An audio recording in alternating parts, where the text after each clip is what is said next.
Good morning. I am Dr. Sukita. We are going to see the subject named satellite communication. The first topic we are going to see is the basics of satellite communication. Before that, we should know what is satellite. A satellite is an object that goes around or orbits a larger object, such as a planet. Well, there are natural satellites like the moon. Hundreds of man-made satellites also orbit the Earth. Or a satellite is a man-made object launched into space to orbit the Earth, Moon, Sun, or other celestial body. Some examples are weather satellites and communication satellites. Coming to the history, the first artificial satellite was the Soviet Sputnik, launched on October 4, 1957, and equipped with an onboard transmitter that worked on two frequencies, 20.005 and 40.002 MHz. The first American satellite to relay communications was Project Score in 1958, which used a tape recorder to store and forward voice messages. Telstar was the first active direct relay communication satellite belonging to AT&T. Basic characteristics of satellite communication. First is frequency allocation. In satellite communication, the signal transferring between the sender and receiver is done with the help of the satellite. In this process, the signal, which is basically a beam of modulated microwaves, is sent towards the satellite. Then the satellite amplifies the signal and sends it back to the receiver's antenna present on the Earth's surface. So all the signal transferring is happening in space. Thus, this type of communication is known as space satellite communication. So this is the diagram which depicts the operation of the satellite. Coming to the advantages of satellite communications: mobile or wireless communication, independent of location, wide area coverage, wide bandwidth available throughout, independence from terrestrial infrastructure, rapid installation of ground network, low cost per added site, uniform service characteristics, total service from a single provider, small fading margin, wide range of applications.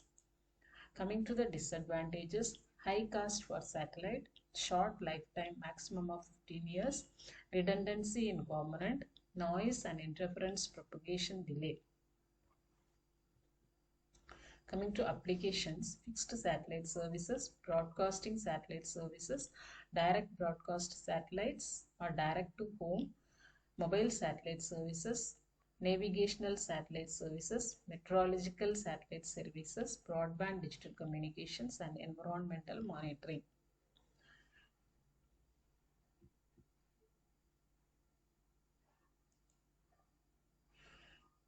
Coming to the frequency allocation, allocating frequency to satellite services is a complicated process which requires international coordination and planning. This is carried out under the auspices of the International Telecommunication Union (ITU). To facilitate frequency planning, the world is divided into three regions. Region 1, Europe, Africa, what was formerly the Soviet Union, and Mongolia. Region 2, North and South America and Greenland. Region 3, Asia, Australia, and the Southwest Pacific. Within these regions, frequency bands are allocated to various satellite services, although a given service may be allocated different frequency bands in different regions. Some of the services provided by satellites are fixed satellite service, broadcasting satellite service, mobile satellite service, navigational satellite service, meteorological satellite services.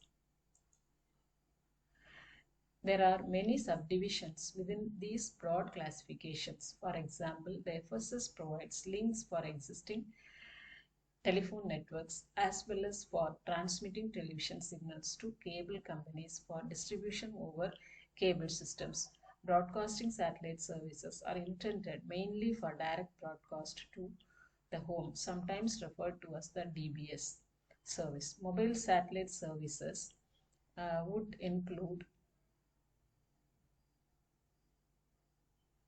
mobile, maritime mobile, land mobile, maritime mobile, and aeronautical mobile. Navigational satellite services include global positioning systems and satellites intended for the meteorological services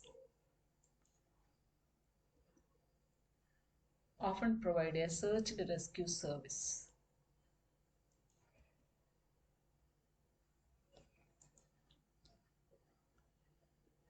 The following table lists the frequency band designations in common use for satellite services. Q band signifies the band under the K band, and the Ka band is the band above the K band.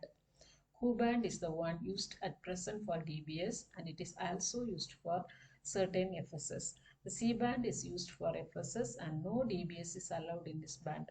The very high frequency band is used for certain mobile and navigational services for data transfer from weather satellites. The L band is used for mobile satellite services and navigation system.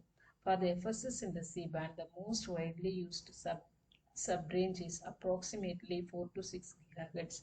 The higher frequency is nearly always used for the uplink to the satellite for reasons that will be explained in the coming classes.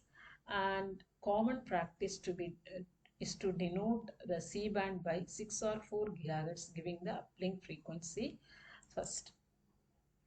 For the direct broadcast service in the Q band, the most widely used range is approximately 12 to 14 GHz, which is denoted by 14 by 12 GHz, although frequency assignments are made much more precisely and they may lie somewhat outside the values quoted. The approximate values stated are quite satisfactory for use in calculations involving frequency. This second table shows the ITU frequency band designations. Thank you.